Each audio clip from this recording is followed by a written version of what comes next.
बिस्मिल्लाहिर्रहमानिर्रहीम। अस्सलाम वालेकुम। मैं हूँ आयशा और वेलकम करती हूँ आपको आयशा के किचन में। आज मैं मिर्च मसाले आप अपने टेस्ट के मुताबिक कम या ज़्यादा कर सकते हैं। आप इन तमाम चीज़ों को हमने मिसालों में अच्छे से कोट कर लेना है और तकरीबन 1 घंटे के लिए छोड़ देना है।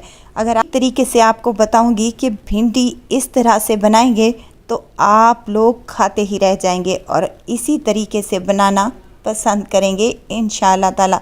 मैंने इसे गर्मा गर्म तंदूर की रोटी, सलाद और लस्सी के साथ सर्व किया है। बहुत ही टेस्टी सा कॉम्बिनेशन है। तो चलें फिर रेसिपी को स्टार्ट कर लेते हैं। बिस्मिल्लाह करते हैं। यहाँ पर मैंने 1 किलो भिंडी ली थी जिसे मैंने अच्छे से वॉश करने के बाद कट कर लिया है। कटिंग आप अपनी मर्ज़ी के मुताबिक भी कर सकते हैं। मैंने 1-1 इंच के टुकड़ों में इनको काट लिया है। साइड पर रख देंगे और यहाँ पर मैंने ले लिए हैं आधा किलो आलू, जिनको मैंने बारीक से स्लाइसिस में कट कर लिया है और कट करने के बाद इनको पानी में छोड़ दिया है ताकि ये काले ना पड़ जाएं। अब आलू को हमने पानी से निकाल कर खुश्क कर लेना है और एक बाउल में डाल देनी है भिंडी। बड़ा सा बर्तन ले लें जिसमें भिंडी और आलू आप शामिल कर सकते हैं।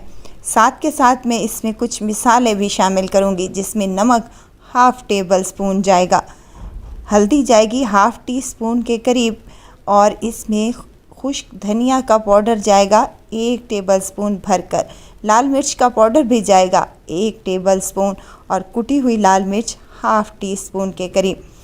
मिर्च मसाले आप अपने टेस्ट के मुताबिक कम या ज़्यादा कर सकते हैं। आप इन तमाम चीज़ों को हमने मिसालों में अच्छे से कोट कर लेना है और तकरीबन 1 घंटे के लिए छोड़ देना है।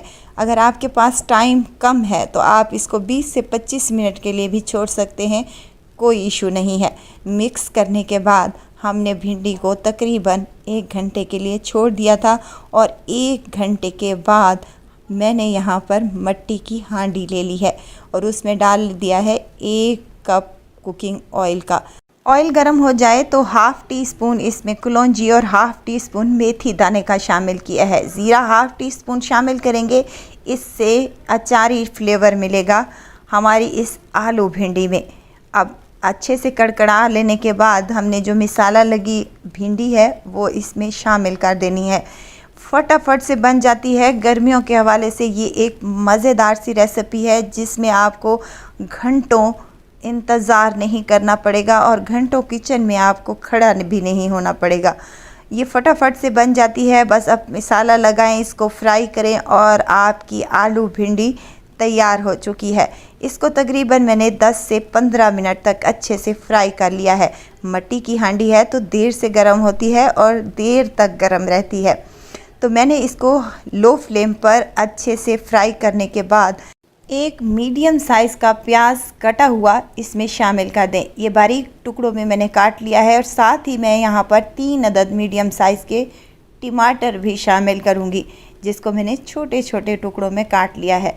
अब आपने क्या करना है, इसको अच्छे से फ्राई कर लेना है। वीडियो स्टेज पर अगर आपको ज़रा सी भी अच्छी लग रही हो तो लाइक करें, सब्सक्राइब करें और साथ में बेल आइकन के बटन को भी ज़रूर प्रेस कर दिया करें ताकि मेरी हर नई आने वाली वीडियो आप तक पहुंचती रहे। हाई फ्लेम पर मैंने इसको 10 से 15 मिनट तक अच्छे से भून लिया है। साथ में हरी मिर्चें भी शामिल करूंगी, आप चाहें तो कट करके भी डाल सकते हैं, कोई इशू नहीं है। अब फ्राई करने के बाद मैंने इसको दम वाली फ्लेम पर छोड़ दिया है तकरीबन 10 मिनट के लिए।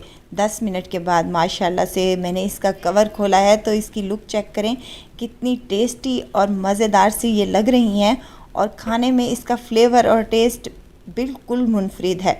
आप एक दफ़ा ट्राई करके तो देखें।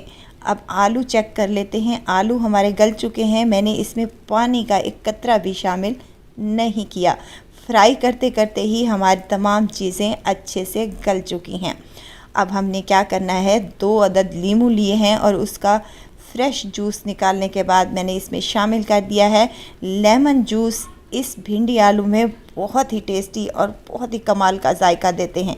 मिक्स कर लेंगे और साथ ही मैं इसमें गरम मसाला शामिल करूँगी 2 चुटकी के बराबर और इसको अच्छे से मिक्स कर दूंगी। अब यहाँ पर फ्लेम मैंने ऑफ़ कर दी है क्योंकि मिट्टी की हांडी है तो ये देर तक गर्म रहती है। आप अगर कढ़ाई या कुकर में बना रहे हैं तो आपने बाद में इसको फ्लेम को ऑफ करना है और इसको हरे धनिए से गार्निश कर लेना है। बहुत ही टेस्टी और बहुत ही मज़ेदार फटाफट से बन जाने वाली ये आलू भिंडी बनकर तैयार हो चुकी है। बहुत मज़ेदार लगती है और बहुत ही टेस्टी और यूनिक किस्म का ये इसका एक जायका होता है जो आप लोग अगर बनाएंगे तो बार बार इसी तरीके से बनाना पसंद करेंगे। मैंने इसे तंदूर की रोटी साथ में सलाद और लस्सी के साथ सर्व किया है। बहुत ही बेहतरीन सा कॉम्बिनेशन है और लस्सी तो इस मौसम में बहुत ही टेस्टी लगती है। ज़रूर ट्राई कीजिएगा और दुआओं में मुझे ज़रूर याद रखिएगा। खुश रहें, खुशियाँ बाँटें, इजाज़त चाहती हूँ। फिर आऊँगी इंशाल्लाह एक नई और मज़ेदार सी चटपटी रेसिपी के साथ। आयशा को दीजिए इजाज़त। अपना बहुत सारा ख्याल रखिएगा, दुआओं में मुझे याद रखिएगा। अल्लाह हाफिज़।